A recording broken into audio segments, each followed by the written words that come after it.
ಎಲ್ಲರಿಗೂ ನಮಸ್ಕಾರ. Kannada quiz bank YouTube ಚಾನೆಲ್ಗೆ ತಮ್ಮೆಲ್ಲರಿಗೂ ಸ್ವಾಗತ ಸುಸ್ವಾಗತ. ಇಂದಿನ ಮೊದಲ ಪ್ರಶ್ನೆ, ಚೇಳಿನ ವಿಷವನ್ನು ಯಾವುದರಲ್ಲಿ ಬಳಸಲಾಗುತ್ತದೆ? ನಿಮ್ಮ ಆಯ್ಕೆಗಳು ಕೂಲ್ ಡ್ರಿಂಕ್ಸ್, ಬೆಳ್ಳಿ, ಮದ್ಯ, ಔಷಧ.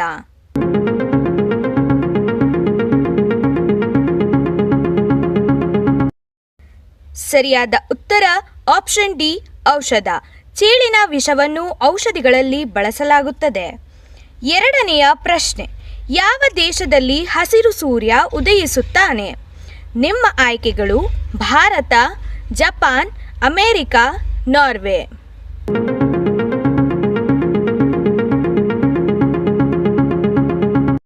ಸರಿಯಾದ ಉತ್ತರ ಆಪ್ಷನ್ ಡಿ, ನಾರ್ವೆ.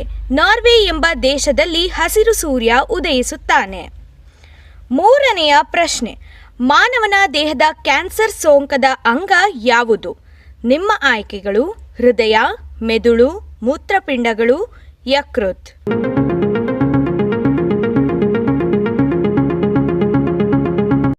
ಸರಿಯಾದ ಉತ್ತರ ಆಪ್ಷನ್ ಎ, ಹೃದಯ. ಮಾನವನ ದೇಹದ ಕ್ಯಾನ್ಸರ್ ಸೋಂಕದ ಅಂಗ ಎಂದರೆ ಅದು ಹೃದಯವಾಗಿದೆ. ನಾಲ್ಕನೆಯ ಪ್ರಶ್ನೆ, ಹಾವುಗಳು ಕನಸಿನಲ್ಲಿ ಕಚ್ಚಿದ ಹಾಗೆ ಕನಸು ಬಂದರೆ ಏನಾಗುತ್ತದೆ? ನಿಮ್ಮ ಆಯ್ಕೆಗಳು ಮರಣಿಸುತ್ತಾರೆ, ಕಷ್ಟಗಳು ಬರುತ್ತವೆ, ಹಣ ಸಿಗುತ್ತದೆ, ಶುಭ ಸೂಚಕ.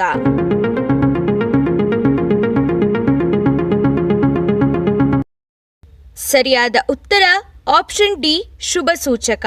ಹಾವುಗಳು ಕನಸಿನಲ್ಲಿ ಕಚ್ಚಿದ ಹಾಗೆ ಕನಸು ಬಂದರೆ ಶುಭ ಸೂಚಕ ಎಂದರ್ಥ. ಐದನೆಯ ಪ್ರಶ್ನೆ, ಕಪ್ಪು ಕಾಗೆಯ ಸರಾಸರಿ ಜೀವಿತ ಅವಧಿ ಎಷ್ಟು? ನಿಮ್ಮ ಆಯ್ಕೆಗಳು 2 ರಿಂದ 3 ವರ್ಷ, 4 ರಿಂದ 5 ವರ್ಷ, 6 ರಿಂದ 7 ವರ್ಷ, 7 ರಿಂದ 9 ವರ್ಷ.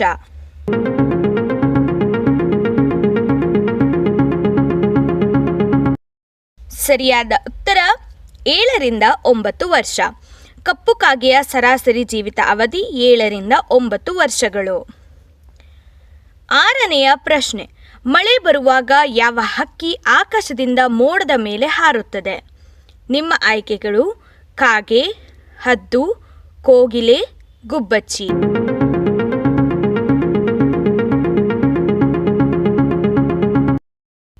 ಸರಿಯಾದ ಉತ್ತರ ಆಪ್ಷನ್ ಬಿ, ಹದ್ದು. ಮಳೆ ಬರುವಾಗ ಹದ್ದು ಆಕಾಶದಿಂದ ಮೋಡದ ಮೇಲೆ ಹಾರುತ್ತದೆ.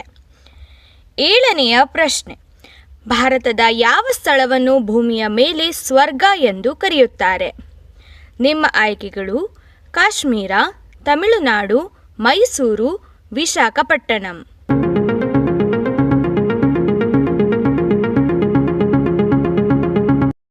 ಸರಿಯಾದ ಉತ್ತರ ಆಪ್ಷನ್ ಎ, ಕಾಶ್ಮೀರ.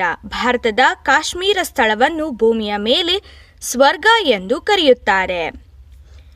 ಎಂಟನೆಯ ಪ್ರಶ್ನೆ, ಯಾವ ದೇಶದಲ್ಲಿ ಸೂರ್ಯ 76 ದಿನಗಳವರೆಗೆ ಅಸ್ತಮಿಸುವುದಿಲ್ಲ? ನಿಮ್ಮ ಆಯ್ಕೆಗಳು ಸಿಂಗಾಪುರ್, ನಾರ್ವೆ, ನೇಪಾಳ, ಪಾಕಿಸ್ತಾನ್.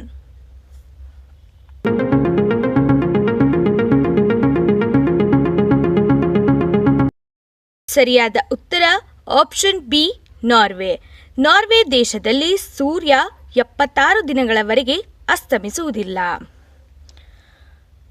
ಒಂಬತ್ತನೆಯ ಪ್ರಶ್ನೆ, ಕೆಲವೇ ಕ್ಷಣಗಳಲ್ಲಿ ಗ್ಯಾಸ್ ಟ್ರಬಲ್ ನಿವಾರಿಸುವ ಡ್ರಿಂಕ್ ಯಾವುದು? ನಿಮ್ಮ ಆಯ್ಕೆಗಳು ಜೀರಿಗೆ, ನಿಂಬೆ, ಹಸಿ ಶುಂಠಿ, ಲವಂಗ.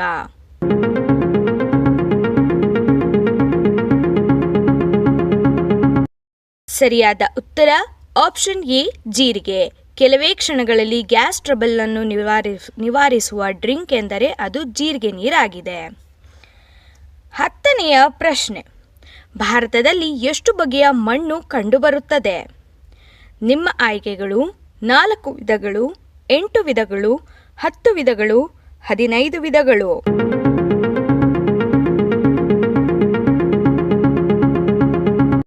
ಸರಿಯಾದ ಉತ್ತರ ಆಪ್ಷನ್ ಬಿ, 8 ವಿಧಗಳು. ಭಾರತದಲ್ಲಿ 8 ವಿಧಗಳ ಮಣ್ಣು ಕಂಡುಬರುತ್ತದೆ. 11ನೆಯ ಪ್ರಶ್ನೆ, ಮುಖದ ಮೇಲೆ ಬಂಗು ಬಂದರೆ ಏನು ದೋಷ? ನಿಮ್ಮ ಆಯ್ಕೆಗಳು ಪಿತೃದೋಷ, ರಾಹುದೋಷ, ಸರ್ಪದೋಷ, ಶನಿದೋಷ.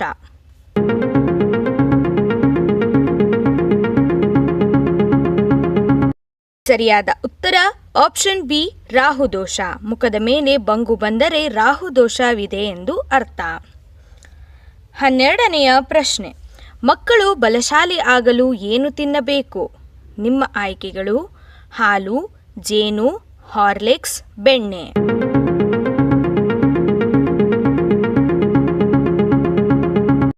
ಸರಿಯಾದ ಉತ್ತರ ಆಪ್ಷನ್ ಡಿ ಬೆಣ್ಣೆ.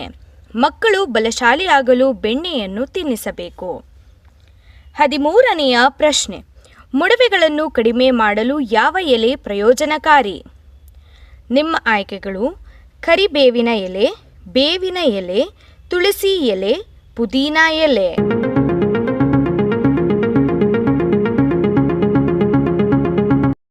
ಸರಿಯಾದ ಉತ್ತರ ಆಪ್ಷನ್ ಬಿ ಬೇವಿನ ಎಲೆ.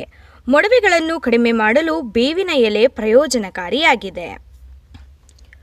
14ನೆಯ ಪ್ರಶ್ನೆ, ವಾಷಿಂಗ್ ಮಿಷಿನ್ ಕಂಡುಹಿಡಿದ ದೇಶ ಯಾವುದು? ನಿಮ್ಮ ಆಯ್ಕೆಗಳು ಇಂಗ್ಲೆಂಡ್, ಜರ್ಮನಿ, ಶ್ರೀಲಂಕಾ, ಅಮೆರಿಕಾ.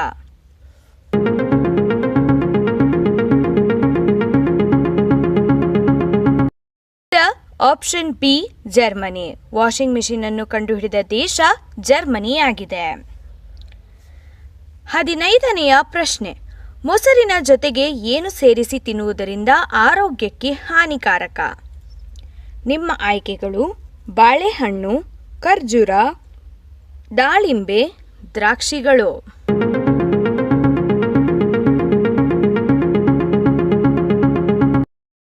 ಸರಿಯಾದ ಉತ್ತರ ಆಪ್ಷನ್ ಬಿ ಖರ್ಜೂರ.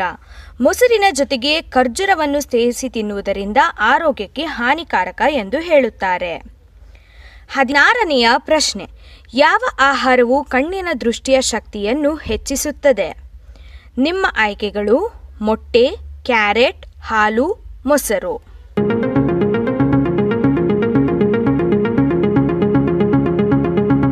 ಮೊಟ್ಟೆ. ಮೊಟ್ಟೆಯು ಕಣ್ಣಿನ ದೃಷ್ಟಿಯ ಶಕ್ತಿಯನ್ನು ಹೆಚ್ಚಿಸುತ್ತದೆ. 17ನೆಯ ಪ್ರಶ್ನೆ, ಯಾವ ಹಣ್ಣುಗಳನ್ನು ತಿನ್ನುವುದರಿಂದ ನಾಯಿಗಳು ಸಾಯಬಹುದು? ನಿಮ್ಮ ಆಯ್ಕೆಗಳು ಬಾಳೆಹಣ್ಣು, ದ್ರಾಕ್ಷಿ, ಕಿತ್ತಳೆ, ಸೇಬು.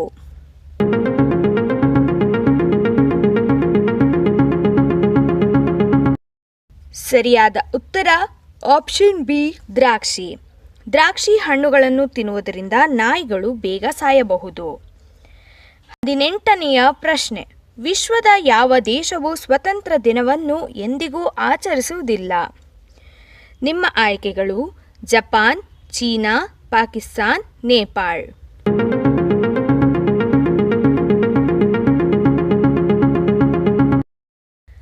ಸರಿಯಾದ ಉತ್ತರ ಆಪ್ಷನ್ ಡಿ ನೇಪಾಳ್. ವಿಶ್ವದಲ್ಲಿ ನೇಪಾಳ್ ದೇಶವು ಸ್ವತಂತ್ರ ದಿನವನ್ನು ಎಂದಿಗೂ ಆಚರಿಸುವುದಿಲ್ಲ. 19ನೆಯ ಪ್ರಶ್ನೆ, ಚೀನಾದ ಮಾಗೋಡೆ ಒಂದು ತುದಿಯಿಂದ ಇನ್ನೊಂದು ತುದಿಗೆ ನಡೆಯಲು ಎಷ್ಟು ಸಮಯ ತೆಗೆದುಕೊಳ್ಳುತ್ತದೆ? ನಿಮ್ಮ ಆಯ್ಕೆಗಳು 18 ತಿಂಗಳು, 15 ತಿಂಗಳು, 12 ತಿಂಗಳು, 10 ತಿಂಗಳು.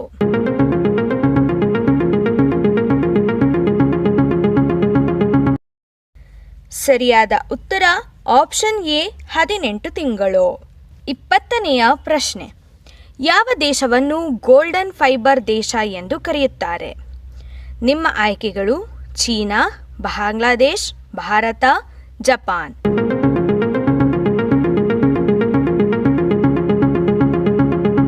ಸರಿಯಾದ ಉತ್ತರ option B Bangladesh.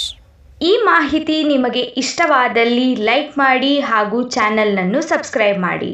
Thanks for watching the video. ಧನ್ಯವಾದಗಳು.